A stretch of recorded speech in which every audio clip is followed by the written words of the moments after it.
tal? Muy buenas noches. Les damos la bienvenida a su programa Cuenta la Leyenda Hermosillo. Tenemos varias historias que compartirles esta noche tan especial. Sin duda, una noche que a pesar del calor se te pondrá la piel chinita, la carne de gallina, o bien te quitará el sueño, te pondrá tus sentidos en alerta.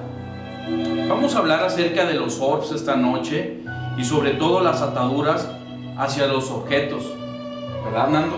Así es, Brian. Bienvenidos a su programa Cuenta la Leyenda Hermosillo. Y esta noche tan especial vamos a platicar de la siguiente hora sobre las historias más aterradoras, paranormales y sin explicación que tanto nos agradan, nos encantan. Vamos a llevarlos a un viaje a lo desconocido y paranormal. Y vamos a llevarlos al mundo de Cuenta la Leyenda. Esta noche, que teníamos esperando con gran ansia para estar con todos ustedes, vamos a llevarlos a unas historias muy interesantes que va a dejarlos, pues podríamos decir que con la cara desencajada y pensando, que nos ponga la piel chinita. Una historia que nos transporte a ese momento donde ocurrió algo excepcional o terrible que nos provoca terror o miedo a cada una de esas historias. Cada una de esas historias que nos mantienen pegados al celular, a la pantalla, y que nos encantan, nos fascinan. Por eso estamos aquí todos juntos. En primera instancia es sobre los orbs, o también conocido como orbes. ¿Qué dice la ciencia que son? ¿O qué dice el esoterismo? ¿Qué dicen las grandes religiones de la humanidad? Pues bien, hay varios caminos, hay varias opiniones. Voy a empezar poco a poco. Voy a empezar primero lo que dice la ciencia, así a grandes rasgos, sin profundizar demasiado. Muy brevemente vamos a entrar en contexto, qué son los orbs, qué forma tienen, qué color tienen, dónde se han visto, etc. Pues más que nada, la ciencia dice que los orbs, es el nombre popular, ha dado a anomalías visuales. Anomalías que generalmente aparecen en cámaras. Son anomalías inesperadas que aparecen tanto en fotografías y videos. Las fotografías son esas bolitas blancas que aparecen en los orbs. A veces también aparecen en video. Y suelen ser redondas y luminosas. A veces son blancas, a veces son rosadas. Y sus causas más habituales, según la ciencia, son la suciedad en el lente o sensor de la cámara, el efecto retroreflector de un flash o luces en alguna partícula en suspensión, puede ser polen, gotas de agua, polvo, insectos. Eso provoca que la luz reverbere, ocasionando las dichosas aberraciones ópticas. Desde los años 90, cuando se generalizaron las cámaras digitales, como bien recuerdan, en aquel entonces que empezaron a surgir, los fotos y videos con orbs aumentaron significativamente, lo que supone la explicación, según la ciencia, a este fenómeno tan curioso para todos nosotros. Por otro lado, el esoterismo, que es ya más místico, ya más entrando a lo espiritual, a ese tipo de cosas. Los orbs, dice el esoterismo, que son la evidencia visible de la existencia de los espíritus en nuestra realidad. Y aunque no se sabe a ciencia cierta si los espíritus son capaces de aprovechar esa energía conscientemente o no, los orbes generalmente aparecen en lugares donde hay algún tipo de actividad paranormal, según los relatos, según los testigos. Más cuando estas anomalías dicen que esto tiene más peso cuando las anomalías las ves a simple vista. Yo en lo personal pienso que sí tiene mucho peso ese, que no salga ya en una foto, que no salga en un video, sino que tú lo veas a simple vista, que ya ha habido casos de ese tipo. Sí. Muchos creyentes en este tipo de fenómenos descartan por completo la teoría de que los orbes sean nada más que polen, polvo o humedad. Así, a lo largo de los años, muchos expertos en la materia han sugerido varias teorías interesantes para explicar este fenómeno o este acontecimiento o este tipo de objetos que aparecen en las evidencias digitales de hoy en día, ¿no? La primera, que son seres angelicales. Puede ser el ángel de la guardia para unos. Los ángeles existen en casi todas las grandes religiones del mundo. Esa sería la primera teoría de lo que son los orbs. La otra teoría es que son guías espirituales en las creencias antiguas de los indios americanos y del esoterismo, justamente como hablamos hace un momento. Creo que también del gnosticismo también entra eso, que son guías espirituales los orbs. Y la tercera, que algunos no se estén de acuerdo o en desacuerdo, dice que son entidades demoníacas y se les ha visto en lugares con infestación y posesión, mostrando en ocasiones en esos círculos blancos sus rostros horribles, y se ven a simple vista sin necesidad de cámara en ese tipo de, en la tercera teoría, ¿no?, que hay. Mucho se ha dicho de eso. Hay varias experiencias. De hecho, contactamos a una persona que tuvo experiencias con esos orbs, pero no los fotografió ni los filmó en video, los vio a simple vista. Y es la historia que les voy a contar a continuación, después de haber entrado aquí en el contexto de qué significan los orbs, qué piensan algunos otros. Y tenemos el testimonio de esta persona que él afirma que ha visto muy de cerca a estos orbs. Y se trata del señor Ramírez.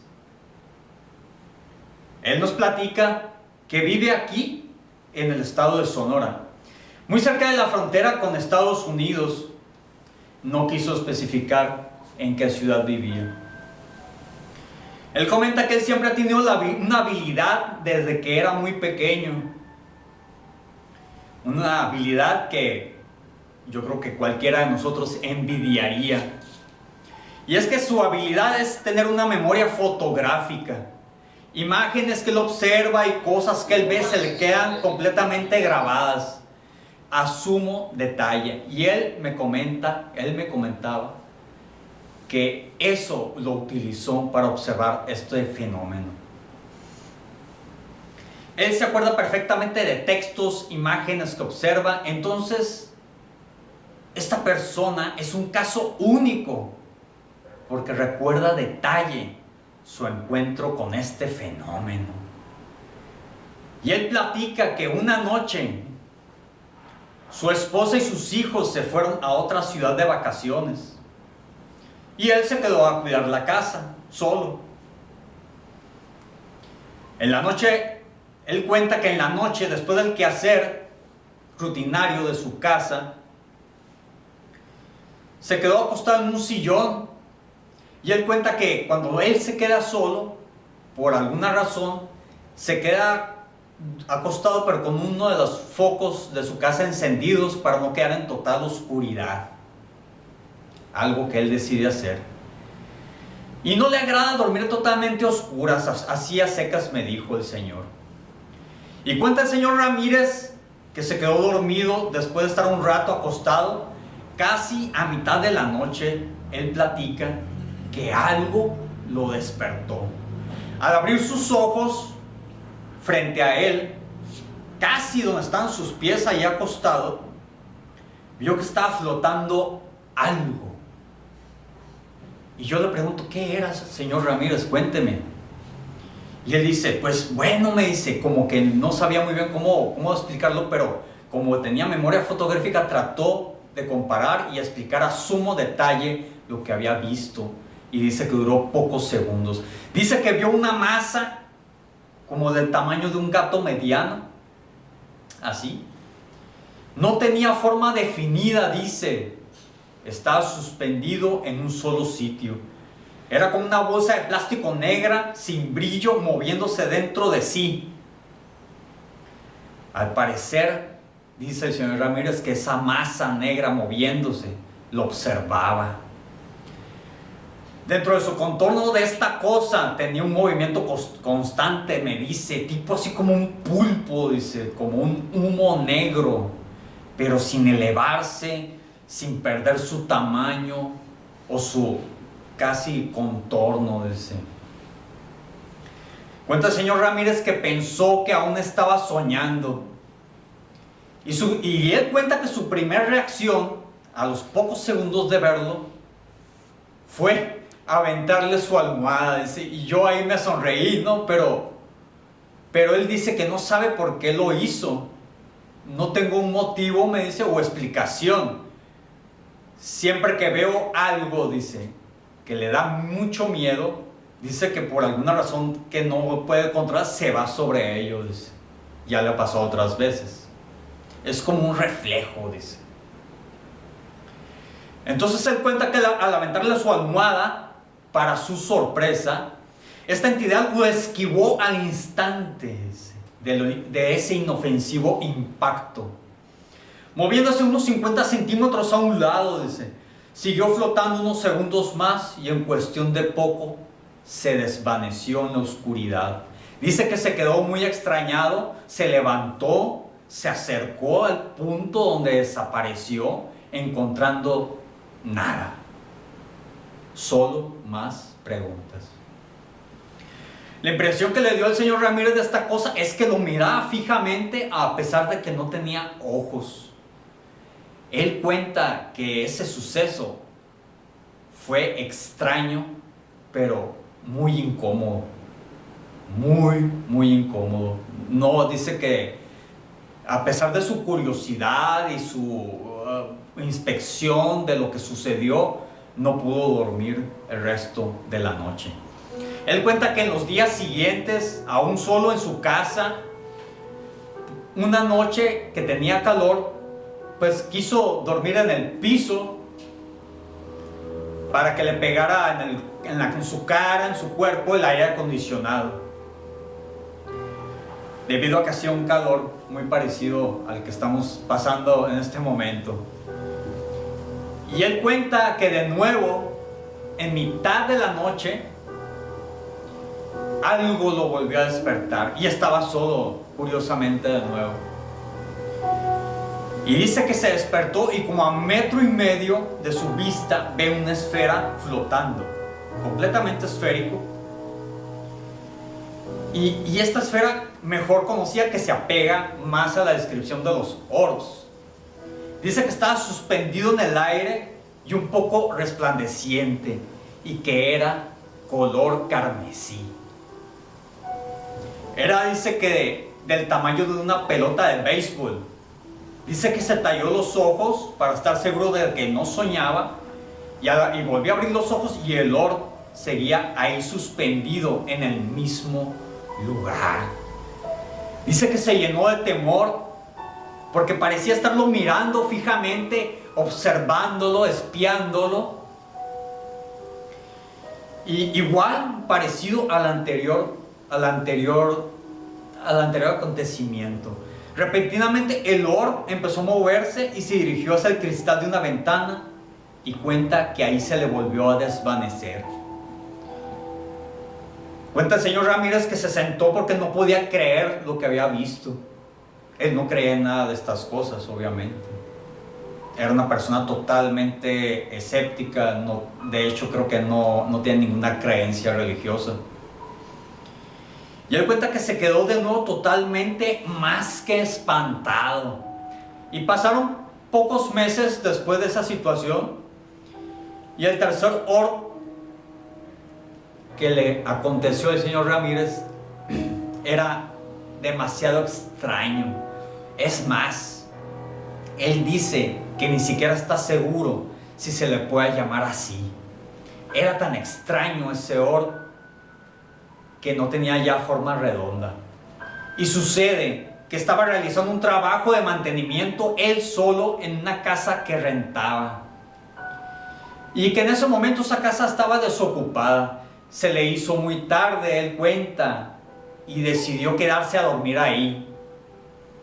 Y a la mañana pues regresarse a su hogar. Dice que por el cansancio de lo que trabajó arreglando esa casa, se quedó profundamente dormido. Por el cansancio que tenía.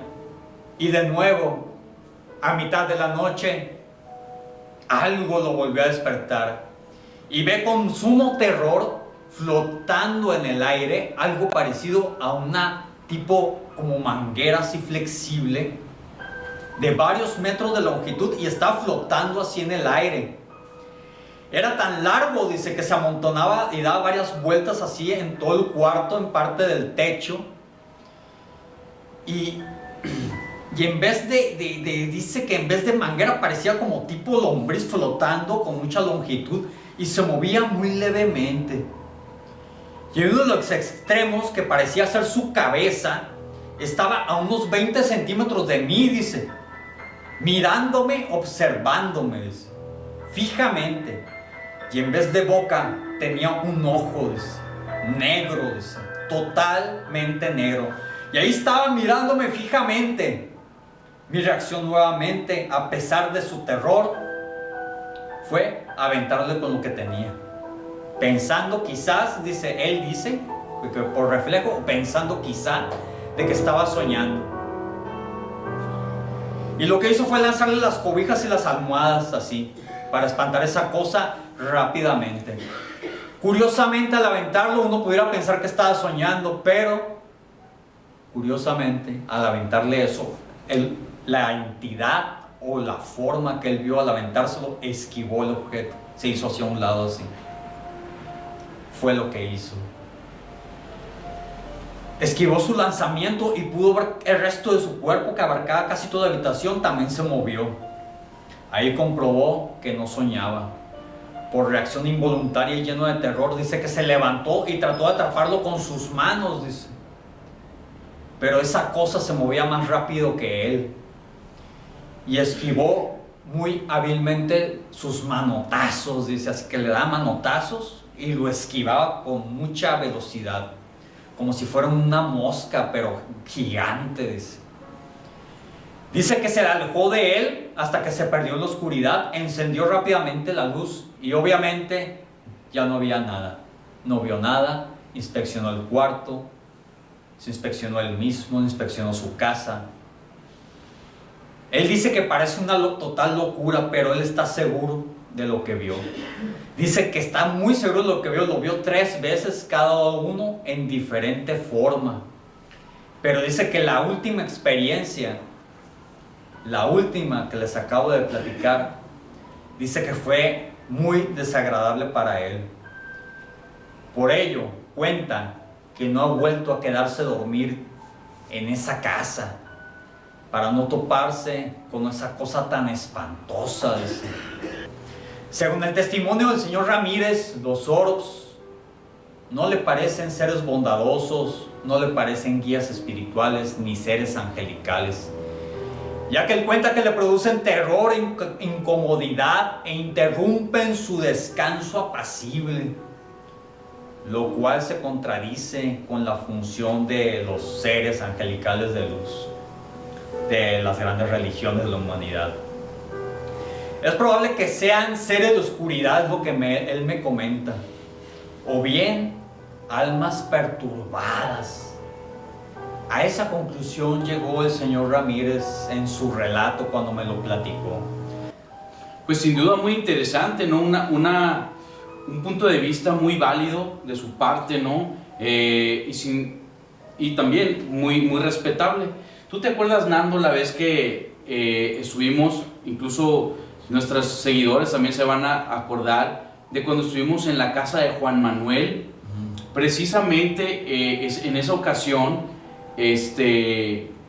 varias de las personas, varios de los que estaban interactuando esa noche con nosotros, nos dijeron haber visto orbs durante esa transmisión. ¿Tú te acuerdas, Sí, Nando? claro, sí me acuerdo, salían muchos, ahí están grabados, quedaron grabados ahí en el video. Exactamente.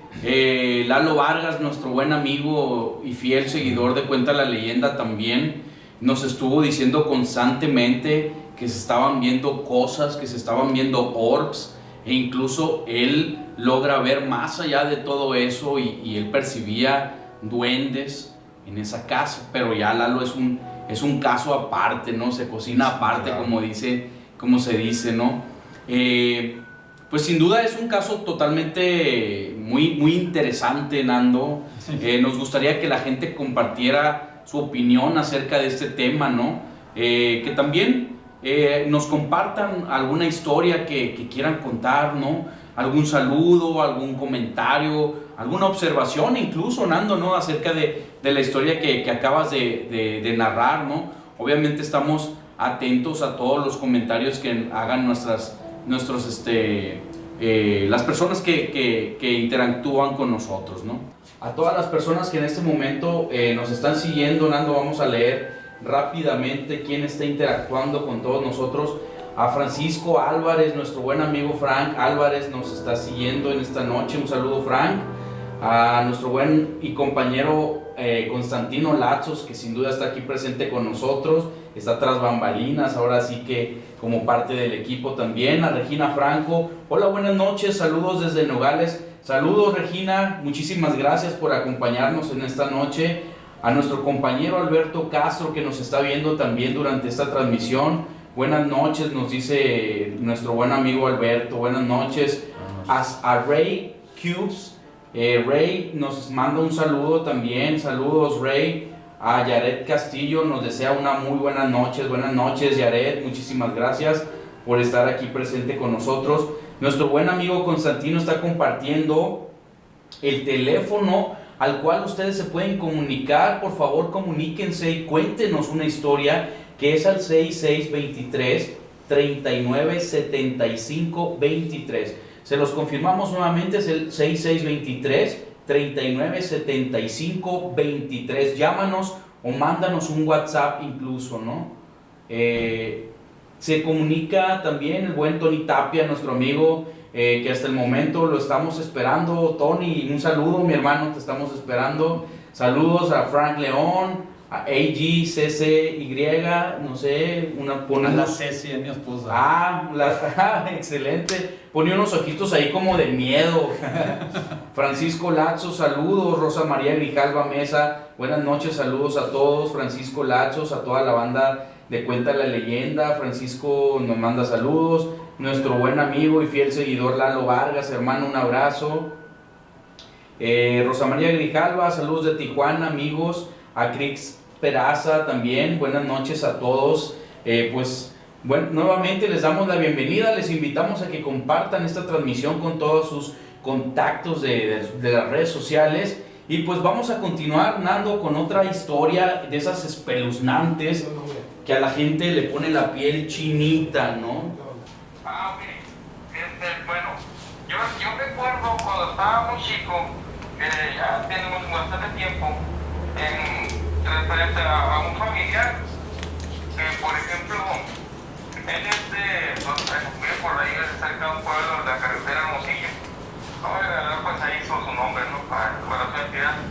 Me acuerdo que un muchacho compartía que le pasó algo misterioso, insólito, que no podía describir qué era.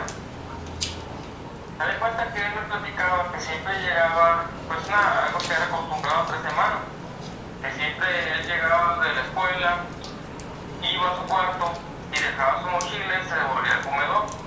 Pero antes de pasar para su cuarto, siempre pasaba que lo que era de la sala, pasaba por un cuarto que no era de él, que era del hermano de él, y para ello pasaba por el medio y así llegaba a su cuarto, ¿no?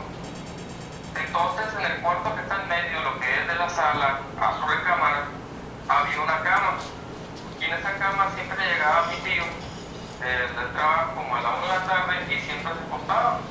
Y Y siempre llegaba el primero, mi tío, y luego después llegaba mi primo, iban y hacían lo mismo, ¿no? Siempre todos los días.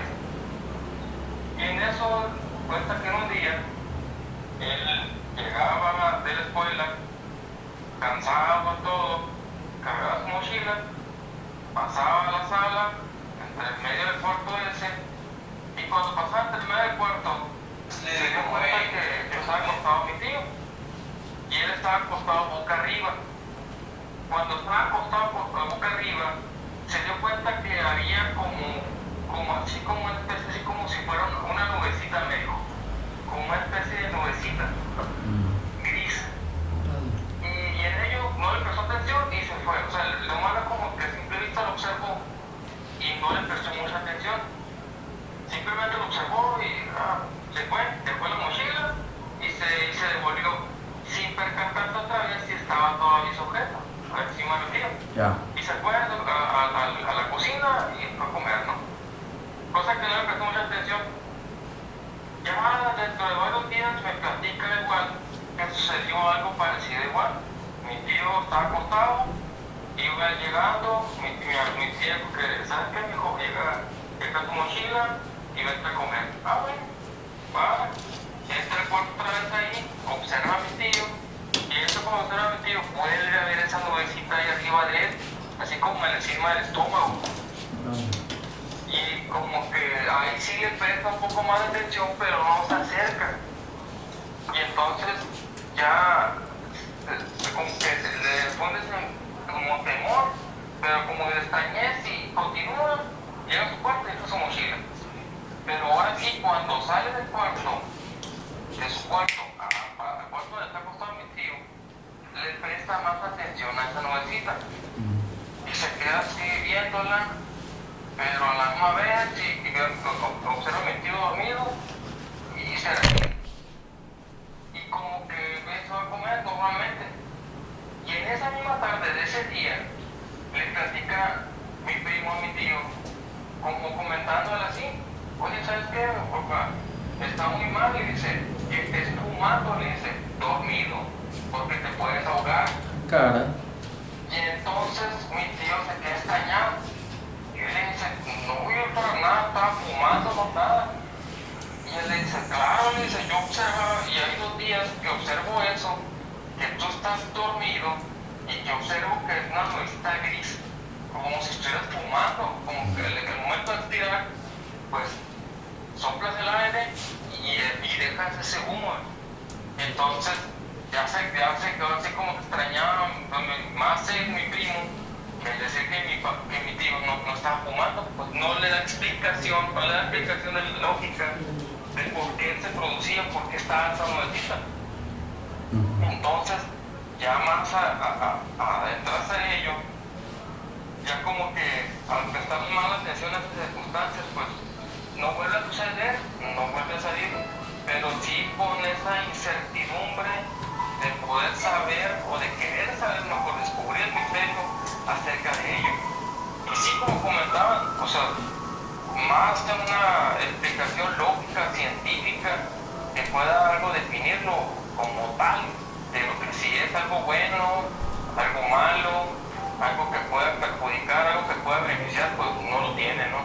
Más lo que hace es acrecentar la incertidumbre y el misterio y la inseguridad a lo que pueda afectarse, ¿no? Tanto como el caso que lo platicaba Nando ahorita, que fue una historia que compartía la persona, y que en esto pues también puede ser algo así, pues, inexplicable, ¿no? Y hacer una connotación inexplicable da a la connotación de algo, pues, que sigue en el misterio, ¿no? De algo ilógico. Sí, así es. Pues, ¿Qué más? sí, ¿Y cuándo pasó esto? Como que lo en ello mismo al programa y muy bien. Esperemos que más en el auditorio nos sigan compartiendo más historias, igual pues así como de lo que podemos compartirles, ¿no? Y pues ahí estamos, al siguiente programa que no podemos vernos ahí. Así es, Julián, esperemos que sí. Muchísimas gracias, Julián, por compartir tu historia con todos nosotros y por enriquecer este programa que esa es la finalidad a fin de cuentas, ¿verdad? Muchas gracias, Julián, por regalarnos esta llamada y te esperamos el próximo programa, mi hermano. Dale, no, buenas noches, que la pasen muy bien y saludos al auditorio, todos ahí que nos están viendo y que nos sigan dando like ahí al programa. Claro que sí, muchas gracias. Hasta luego, bye, buenas noches, saludos a todos. Así es. Entonces continuamos con una historia más que nos falta porque ya casi damos la hora. Entonces tenemos otra historia que es una historia de último momento. Es sobre un acontecimiento traumático y doloroso, traumático y doloroso también. Decimos esto porque hay de por medio una situación a la que todos nos da pavor en su momento. En la carretera en medio de la noche y ser partícipe de un horrible accidente automovilístico. ¿A quién no le da miedo, Brian, cuando uno va manejando en carretera que te vaya a pasar eso? Sin duda es algo impactante, ¿no? El hecho de ver eso es algo ya impactante, ¿no? Así es. Y muchas veces tenemos lo que se llaman presentimientos o corazonadas. ¿A quién no ha escuchado algo acerca de ello que dice, presiento que va a pasar esto, tengo la corazonada que va a pasar aquello, esto, otro? Y son cosas que nos defienden ante el peligro, y esto último lo que nos lleva a la historia que les voy a platicar. Esta historia me la platicó una tía hace ya algunos años, hace como 20 años. Y ella me comentaba que, bueno, para empezar ocurrió en los años 90, a mediados de los años 90. Y mi tía cuenta que tenía un retrato en su pared de mi primo con su esposa. Lo puso ahí unos años atrás, poco antes de que este primo se casara. Mi primo y su esposa habían salido de viaje de noche en su automóvil.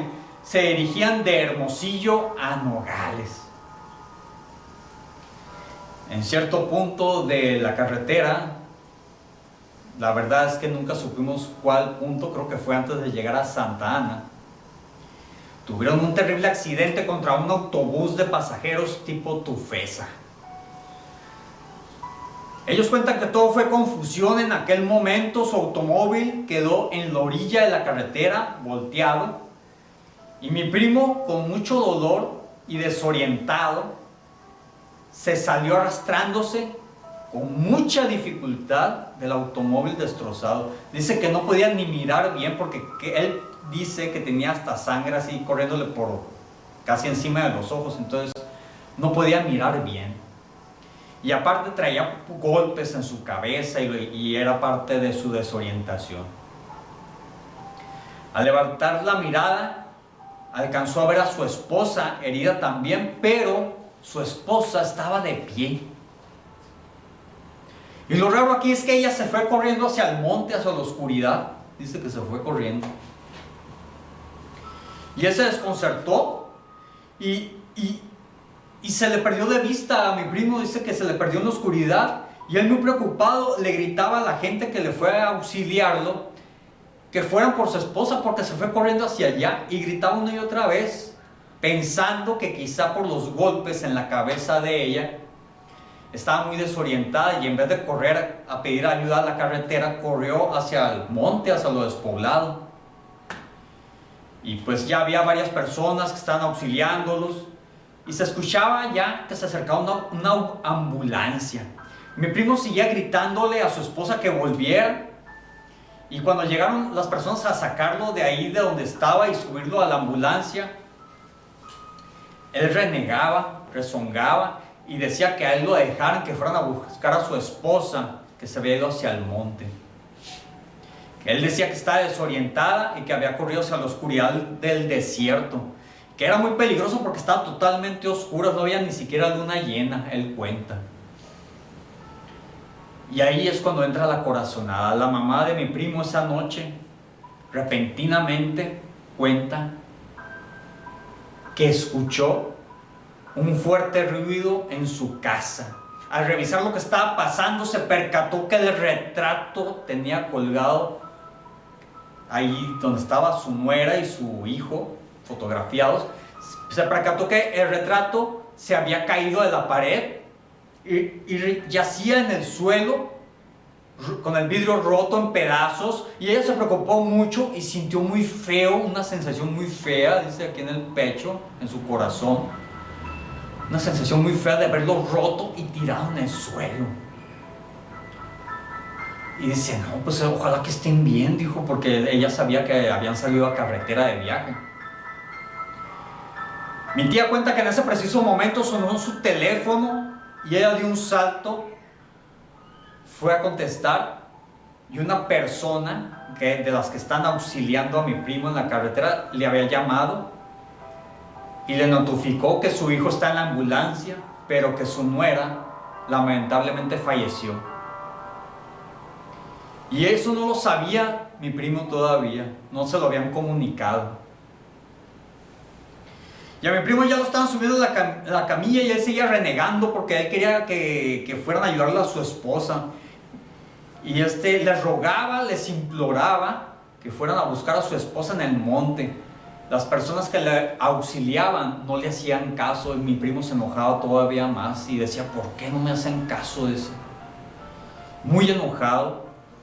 Los paramédicos movieron la camilla para subirlo a la ambulancia. ¿Y cuál fue su sorpresa? Cuando vio a su esposa muerta, en medio, ahí, de la carretera, cubierta con una sábana tirada, así, en el pavimento. Mi primo, pues solo se quedó impresionado y sin hablar. Fue algo muy traumático y doloroso para la familia. Él dice que está completamente seguro que la vio salir corriendo hacia el monte, allá hacia el desierto, hacia el fondo, agarrándose la cabeza, y dice que se acuerda perfectamente hasta qué ropa traía. Incluso dice que le vio sangre, que le vio los golpes. Y ya platicando con su mamá, sacaron cuentas del tiempo en que sucedió todo. Cuando se cayó el retrato de la pared, fue la misma hora en que falleció la muchacha.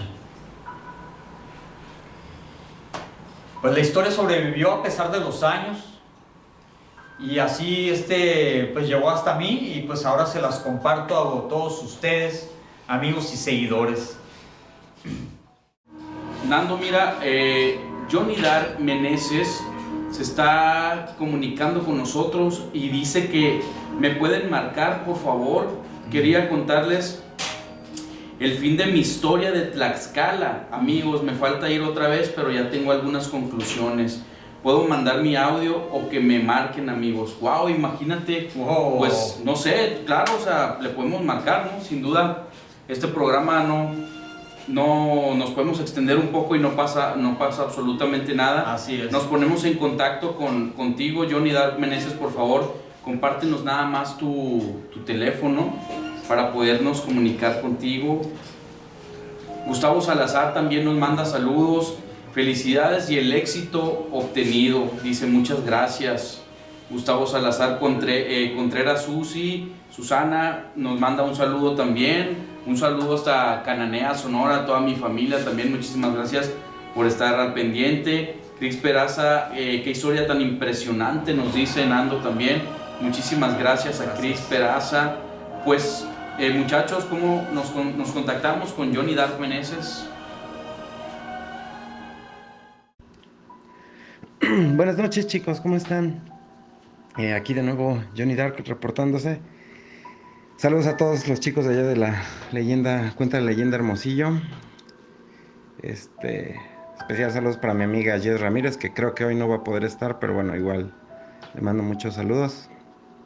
Mi amiga, le dedico esta historia de hoy. Bueno, estas dos historias son dos historias breves, y como tal también quería platicarles la parte de las conclusiones de lo de la historia de Tlaxcala, no sé si recuerden. Entonces prácticamente pues vamos para eso directamente, ¿vale? Rápido les platico las conclusiones, bueno, de la historia de Tlaxcala. No sé si recuerden, yo ya les había platicado la historia de que fui a Tlaxcala con mis familiares, con mis papás.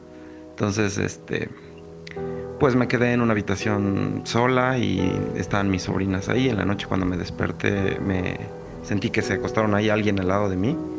Entonces, pues la situación estuvo fuerte porque pues nunca me había pasado eso, ¿no? Sentir la presencia de una persona ahí, tal cual, o sea, sentí que me destaparon. Más o menos fue esa la historia, ¿no? No sé si recuerdan. Fue eso de las 3:30 de la mañana, de la madrugada. Bueno, las conclusiones de ese caso es que sí volví a ir, en efecto. Acabo de ir, de hecho volví. Prácticamente quise reproducir la escena tal cual, o sea, igual fue la misma situación, como les comenté. Son pues fiestas de pueblo, ¿no? Son fiestas comunes allá en Tlaxcala. Y digo, ahorita pues, sobre todo son festividades. Entonces, exactamente el modo es de la misma forma, ¿no? Yo llegué en la noche y pues a descansar. Pero bueno, esta vez traté de dormir, no sé si eran las preocupaciones por la fiesta que tenía el siguiente día. Me quedé en el mismo lugar, hice lo mismo, exactamente el mismo ritual y pues no pasó nada esta vez. La situación fue que pues no pude dormir, ¿no? No sé si a lo mejor me sugestioné o qué situación ocurrió, pero bueno, el punto es que ese día no pude dormir casi nada, dormí 1 hora o 2 horas.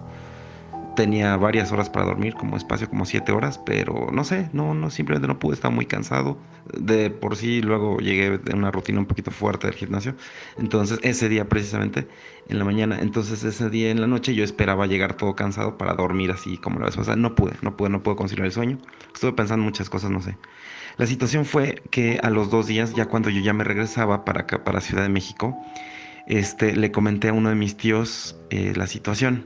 No, perdón, miento. Fue al siguiente día, ya en la fiesta directamente. Y yo les platiqué mi situación, ¿no? ¿Y cuál va siendo mi sorpresa cuando les platico a las personas que vivían ahí mismo en Tlaxcala? Mis familiares, mi tío y pues la que sería como mi tía, tienen a mis sobrinos, ¿no? Pues mi tío me comentó, bueno, mi tío, nada más para comentarles, está en silla de ruedas. Entonces él me comentó que ya le había ocurrido un par de ocasiones, o al menos 2 o 3 ocasiones, la misma situación. Y yo me quedé en shock. Le dije, a ver, tío, platícame un poco. Y me dice, sí, yo a veces he estado acostado en el cuarto de abajo y siento que alguien se acuesta directamente ahí donde yo estoy. Y se acuesta e incluso he sentido que hasta me respira. Y pues en eso me he volteado y traté de buscar, porque pues apenas si se puede mover. Y pues no había nadie, o sea, no estaba ni sus hijas, ni su esposa, nadie. Entonces, él me lo dijo con mucha serenidad, así es que pues yo se lo creí también, ¿no? O sea, como que me hizo sentido mi historia, ¿no? Y le dije, oye, ¿y entonces te ha pasado más de una vez? Y me dice, sí. Y yo creo, y me comentó, y me dice, sí, Jonathan, supongo o quiero pensar que es uno de tus abuelos, puesto que recuerda que esta casa les pertenecía a tus abuelos. Y en esta casa antes había un jardín hace mucho tiempo, estamos hablando en tiempos de la Revolución. Después de la Revolución tuvo un problema mi abuelito, que le quitaron todo el testamento o algo así, lo dejaron en la calle. Y a mi abuelito y a mi abuelita les dieron una casa así súper pequeña, que a fin de cuentas es el mismo terreno en donde se encuentra ahora la casa un poquito más grande, donde llego de visita, ¿no? Entonces la situación me llamó mucho la atención porque mi tío me decía eso, que fue una persona directamente la que se sentó también en su habitación de abajo y no había nadie y estaba él solo y no se puede mover. Entonces me dijo que eso ya le ha pasado al menos en 2 o 3 ocasiones, al menos 2 o 3 ocasiones. Nadie más lo ha sentido. Y yo le dije, bueno, por respeto a mis demás familiares, no les voy a decir, o sea, no voy a decir a mi papá ni nada más queda entre nosotros esto.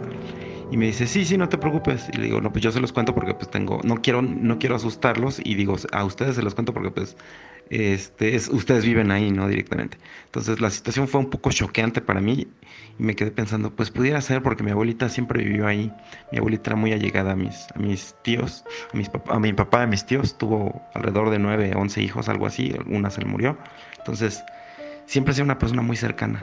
Y tanto pudo ser mi abuelita como mi abuelito paterno como tal.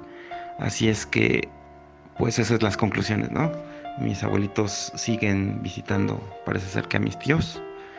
Y no sabemos cuándo se van a ir porque, pues ya son varias veces los que les ocurren eso. O sea, al menos son 3 y con la mía que me ha pasado ahorita, que me pasó la vez pasada, al menos son 4 apariciones las que han habido.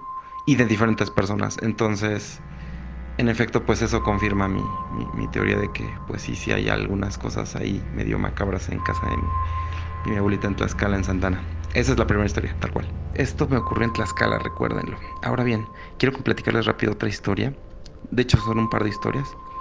La primera me ocurrió hace alrededor, bueno, a mí como tal no me ocurrió, pero me la platicó otro tío que vive aquí en Ciudad de México.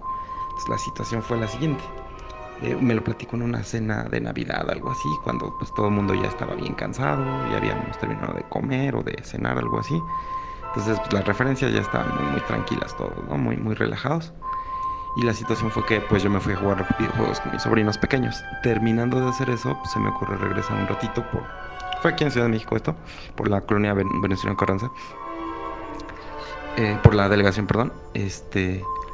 Y pues se me ocurrió, ese día me quedé en casa de mis tíos, entonces se me ocurrió regresarme a decirle a mi tío, oye, pues me sirves un poquito de pastel, platiquemos un poco, cómo te ha ido, qué has hecho, igual él, ¿no? Entonces en eso, me dice, oye, sobrino, te tengo una historia que contar. Y yo, a ver, tío, platícame. Él ya sabía que pues, a mí me gusta este tipo de cosas, ¿no? Yo a mí también como que me desestresa un poco este tipo de historias, más que darme, pues, no sé, sentimientos de terror o cosas así. No, afortunadamente tuve una buena educación. Mi abuelita materna me quitó los miedos. Ella era de Veracruz y muy, muy querida abuelita. Entonces, pues ella, digamos que me hizo la persona que yo soy ahora, ¿no? Ella me crió prácticamente. Entonces, me platicaba mi tío que él trabajaba en el metro durante el trabajo alrededor de 10 11 años y estuvo muy fuerte lo que hacía mi tío. Mi tío trabajaba pues en las estaciones como tal, en el metro en la Ciudad de México, aquí directamente.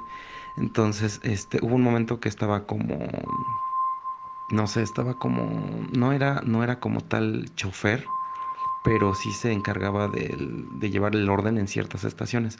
Pero hubo un momento que lo cambiaron durante algunos años, lo cambiaron creo que durante 3 o 4 años, pues a la parte fuerte, ¿no?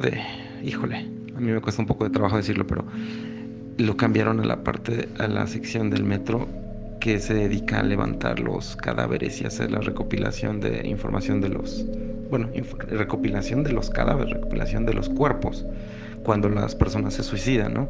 Entonces, pues, imagínense, ¿no? El trabajo estuvo durísimo, duró alrededor de, no sé, 3, 5 años, algo así me platicaba, ahí en ese puesto, y me contó infinidad de historias, ¿no?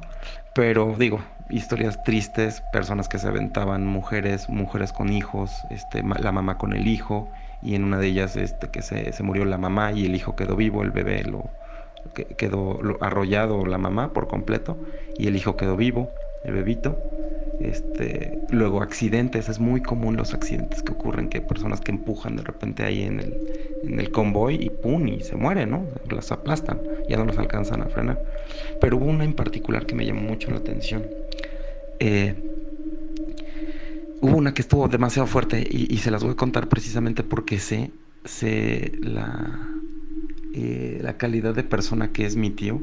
Él no me contaría algo por burlarse, o no, siempre he sido una persona sumamente seria, muy estricta, seria, y no sé, de cierta forma me siento identificado con él, porque pues yo también soy una persona un tanto disciplinada, ¿saben? Entonces, pues yo sé que él no bromearía con ese tipo de cosas conmigo, y más si fue pues algo relativo a su trabajo, ¿no? A sus actividades. Él me cuenta que una vez hubo un chico que tenía un problema pasional, fue una situación fuerte pasional, y se peleó con una persona, entonces una chica.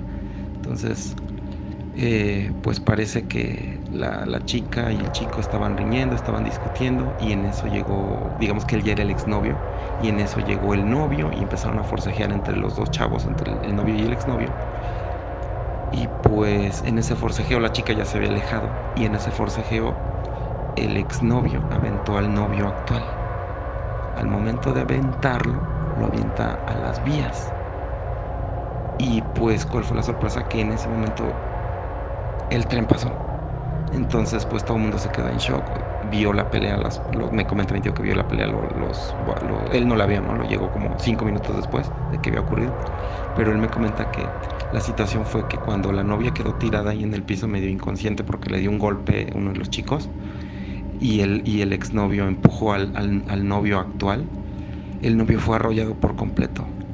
Y al momento de pasar el convoy, o terminar de pasar el convoy, la situación fue que encontraron el cuerpo pero no encontraron la cabeza. Y en eso, pues todo el mundo se quedó en shock, ¿no? O sea, como de historia de videojuego, ¿no? De por ahí un juego que me gusta mucho que se llama Mortal Kombat, donde es muy, muy explícita la violencia. Algo así, o sea, fue una historia de videojuego prácticamente. El señor quedó con la cabeza de fuera, ¿no? O sea, no tenía la cabeza de su cuerpo.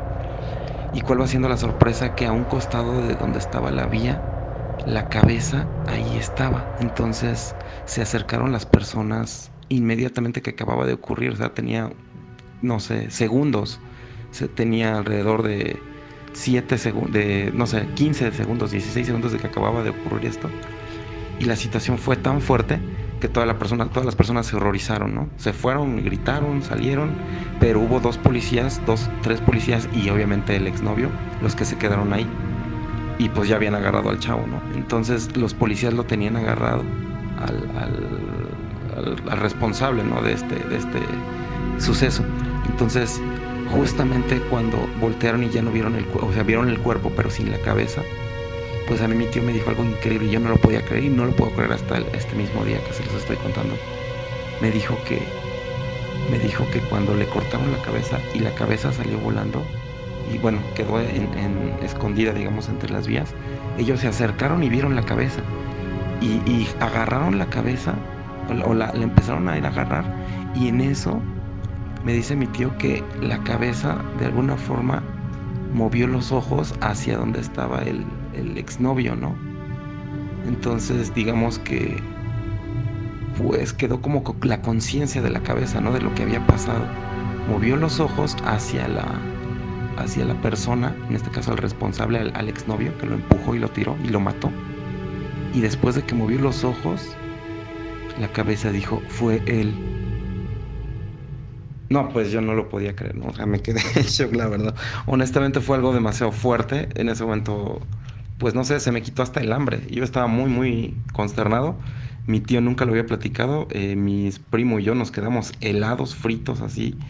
Y fue la historia más fuerte que yo creo que he escuchado en mi vida, probablemente. Porque me dice que en efecto, o sea, inclusive los policías constataron que la cabeza hizo el reconocimiento del cadáver. Y eso automáticamente, pues, al otro chico, al exnovio que lo empujó, pues lo mandó a la cárcel. Y esa es así como que una historia, inclusive todavía sigue, me parece que todavía sigue. La otra vez platicaba con él de eso, pero ya hace bastante, esto digamos que tiene como 4 años que me lo contó. Y yo platicaba con él de eso como año y medio más o menos. Y me comentó que seguía el tipo en la cárcel precisamente por esta situación. O sea, el reconocimiento de la muerte lo hizo el mismo finado. Yo creo que en un proceso de, no sé, es algo muy complicado la muerte. Al menos yo lo veo de esa forma. En un proceso de quererse, pues adherir, ¿no? De quererse sentir todavía vivo, de quererse sentir todavía en este plano. Fue tanta su desesperación que dijo eso, la cabeza, a pesar de que pues, a lo mejor ya no le irrigaba la sangre, ¿no? ¿Quién sabe? Eso dicen, ¿no? Yo también había escuchado algunas leyendas ahí medio extrañas de ese tiempo, de cuando cortaban cabezas, que todavía se quedaba el cuerpo así como que, bueno, sobre todo la parte de arriba, ¿no? El cerebro todavía no lo procesaba, ¿no? Es algo muy complicado de asimilar. Entonces esa fue la primera historia, ¿no? Ya por último, la otra historia que les iba a contar, bueno, en realidad es solamente como la situación. Hace un año aproximadamente acudí al estado de Guanajuato. Como sabrán, Guanajuato pues, es un estado sumamente embrujado, ¿no? Mucha historia, muchas muertes, muchísimas muertes, mucha gente asesinada, muchísimas apariciones. Me encanta ir, amo ir a Guanajuato. Entonces, el año pasado justamente se me ocurrió dar un tour directamente yo solito. Durante varios días me fui alrededor de, tenía contemplado que fuera 14 días, a la mera hora fueron 8 días, me parece, 8 o 9 días. Salió una situación por allá un poco mal, entonces se tuvo que recortar el viaje, pero aún así pues no dejé de pasármela bien, ¿no? En el hostal donde me quedé, por así convenirme, consideré que iba a gastar menos dinero y cosas así, iba a estar más tranquilo en cuanto a poder solventar los gastos, ¿no? Para poder hacer más cosas, digámoslo así. En el hostal donde me quedé, lo vi impresionantemente viejo, ¿no? Entonces, la puerta, de todo esto tengo evidencia de esa parte de esta última historia del viaje. Todo esto tengo evidencia porque de todo tomé foto. Entonces, igual si quieren se las pueden mandar, no hay ningún problema. Yo vi mi hostal donde me quedé, donde tocó quedarme a dormir. Pues un hostal sumamente viejo, ¿no? Entonces, después de quedarme 2 días ahí dormir sin bronca, al tercer día dentro de mi viaje, se me ocurre preguntarle a la señorita de la administración de abajo, ¿no? Oiga, señorita, y pues platíqueme un poquito de esta historia de la embajada o de aquí de donde están ustedes, ¿no? De la, pues, residencia, ¿no? No sé. Y me dice, sí, es un centro ceremonial, se le llama ahora, pero pues nosotros lo utilizamos como una casa para atender gente, ¿no? Como un hostal tal cual, ¿no? Entonces, un lugar para dormir, ¿no? Prácticamente, o quedarse una tardecita pero dormir, ¿no? Entonces me comentaba la chica, yo le pregunté, oye, ¿ya ha habido alguna historia fuerte o algo que me quieras comentar respecto a esto? Porque pues veo que el lugar es bastante viejo, ¿no? Entonces está en el mero centro de Guanajuato, platícame tú. Y me dice, sí, mira, Johnny, te voy a platicar un poco de la historia. Este hostal es muy viejo, es del año 1500, algo así, 1560, algo así, 1561, por ahí así. Y desde ahí ha sido la misma estructura. Le han hecho pequeñas modificaciones, pero en sí es la misma.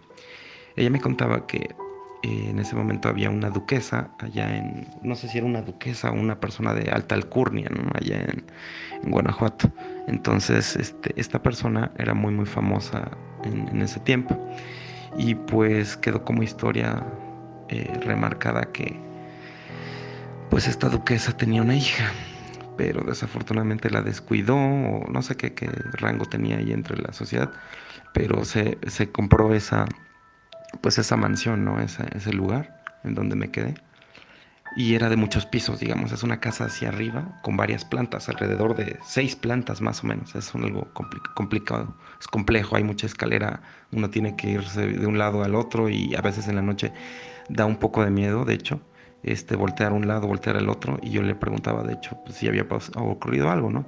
Y me dice, sí, esta duquesa pues sufrió la pérdida de su hija. Fue muy trágica porque tenía alrededor de 9 años, se fue al piso de hasta arriba, uno de los pisos de hasta arriba, y de repente miró hacia abajo y yo creo que le ganó la altura, ¿no? No sé, que perdió el equilibrio y pues se cayó como desde el 5.º piso más o menos. Entonces la niña se murió y pues ya se imaginan, ¿no? O sea, la dueña horrible despidió a todos, se volvió un poco loca por ese motivo, no pudo superar la pérdida y pues la niña falleció, ¿no? Entonces me comentaba la chica que en efecto han tenido desde ahí muchas apariciones, al menos 10 apariciones allá en Guanajuato de la niña, al menos 7, 8 apariciones me comentó, pero en diferentes lados. O sea, tanto ven la niña en el 4.º piso, a veces la ven en el segundo. Inclusive una vez me dijo que estaba lloviendo y ella le tocó a la chica de la administración, como ella es la que hacía todo, me dijo, pues a mí me tocó revisar una parte, pero estaba lloviendo horrible a cántaros y no había ni un solo huésped. Entonces tuve que ir a cerrar o a hacer una situación ahí en una de las habitaciones. Y me dice que mientras estaba platicando con la huésped, sintió una presencia muy fuerte a su costado, la chica. Así es que cuando se volteó, no quiso voltear, digámoslo así. Sintió la presencia muy fuerte, eso es lo que me comentaba. Pero en este caso, pues la otra chica, la huésped, estaba del otro lado, ¿no? Entonces la chica de la administración le comentó y le dijo, oye, siento algo aquí, pero por favor no vayas a voltear. La huésped sí volteó y dice que vio una imagen de una niña, prácticamente, caminando entre las sábanas, o sea, digamos en la parte de atrás de una cama, caminando y desvaneciéndose ahí. Y pues era evidentemente la niña de la descripción, ¿no? O sea, dicen que es la embajada, la alcaldía ahí donde está, bueno, la mansión, pues que es muy recurrente su aparición. De hecho, yo tomé en un bar de al lado, en uno de los bares que están a un costado. También me platicaron algunas historias medio terroríficas de gritos y cosas así. Y en realidad pues, es un lugar icónico. Esa es tal cual la segunda historia. Se suicidó la hija de la dueña y pues como tal ha habido muchas apariciones allá. La han visto varias veces. Yo sé perfectamente en qué lugares las han visto. No sé dónde está ubicado perfectamente porque ahí me quedé, ¿no? En la embajada. la mansión esta que les platico, y pretendo volver a ir, de hecho, a hacer alguna breve investigación, no sé, grabar algo, cualquier cosa con video, no sé, porque también me gustaría ir a la ex hacienda del Cochero allá en Guanajuato. Es un lugar que me llama mucho la atención. También esa vez que fui el año pasado, fui a la mansión de la tía Aura, me parece que se llama así, la casa de la tía Aura. Muy bonito recorrido, la verdad, es de los recorridos más bonitos que he visto. Muy pequeña la casa, con mucha historia. Y les recomiendo que vayan para allá si pueden visitar Guanajuato. Sería fantástico porque les haría sentido todo esto que les platico. Pero como tal, pues esta es la siguiente historia, ¿no? Esa fue la historia, que se suicidó una hija y tuvo muchas apariciones, alrededor de 6, 7. La gente ve sombras, los huéspedes ven sombras. La mayoría de los huéspedes son extranjeros. El 80% de los huéspedes son extranjeros en ese lugar. Así que pues digamos que el único mexicano valiente que iba pues era yo, ¿no? En esa ocasión que me tocó hospedarme había un chico de Alemania, unas chavas de Argentina, 2, 3 chavas de Argentina, una chica de Corea, un chavo de China y pues yo, ¿no? Ahí tratando de practicar mi inglés como mejor me salía, ¿no? Así fue la situación y pues esta fue la historia, ¿no? Espero volver, seguramente voy a volver, no sé si vuelvo este año, pero muy seguramente. Es una historia que tengo que repetir, es algo que tengo que volver a vivir. Me quedaron por vivir muchas cosas ahí. Siempre es lindo estar en Guanajuato, es un lugar sumamente romántico, porque es un sitio que me fascina, ¿no? Es mucha historia, el Teatro Juárez, ahí el Pípila, todo el mundo se va por lo de las monjas, de las momias de Guanajuato, pero no es lo máximo. No, al menos no es para lo máximo para mí, sí es un lugar muy icónico, pero pues Guanajuato es mucho más que eso. Está la Alhóndiga de Granaditas, el mero centro, la placita, el mercado, los túneles, hay miles de historias en los túneles. Las minas, por ahí una mina de la Valenciana me parece también, y lo que les comentaba hace rato, ¿no? La ex hacienda del Cochero, es para mí una de las capitales importantes al menos para mí, creo que erróneamente la Ciudad de México es la capital, pues para mí Guanajuato debería ser la capital de la ciudad, de todo el país. Porque es un lugar muy representativo, muy icónico y nos define a nosotros como mexicanos. Pero bueno, es la historia que quería contarles. Ya me extendí un poquito, pero bueno, nada más era para que conocieran un poco mi cariño por esa ciudad, por los hechos que ocurrieron ahí y por supuesto por el tour de José Alfredo Jiménez. No, de verdad, es lo máximo Guanajuato. Bueno, en fin, esa fue la historia. Gracias, chicos, cuídense y que tengan buena noche. Bueno, entonces hemos llegado al final de nuestra transmisión, esperando y deseando su presencia el próximo jueves 20 de junio en punto de las 9 de la noche, 11 de la noche de Ciudad de México. Hablaremos de más historias y leyendas de Hermosillo, México y el mundo. No sin antes agradecerles a ustedes, amigos y seguidores, por acompañarnos en este viaje a lo paranormal, a las historias, anécdotas que nos relatan, nos comparten, donde ustedes son los protagonistas, recordándoles que le den like a nuestra página y así les llegará la notificación cuando hagamos una nueva transmisión en vivo o bien algún material de gran interés publicado. Les invitamos a que nos sigan en nuestras redes sociales como Twitter, YouTube, Instagram. En YouTube y en Twitter es como Cuenta la Leyenda Hermosillo y en Instagram como Cuenta la Leyenda HMO. Y deseándoles buenas noches, yo soy Nando Ramos y mis compañeros Brian Olmos, muchísimas gracias por habernos acompañado en este viaje, una noche más de historias y leyendas. Les agradecemos a nombre de todo el equipo de Cuenta la Leyenda y nos resta más que desearles una excelente noche y pues muchísimas gracias, amigos. Gracias, que Dios vele nuestros sueños. Buenas noches.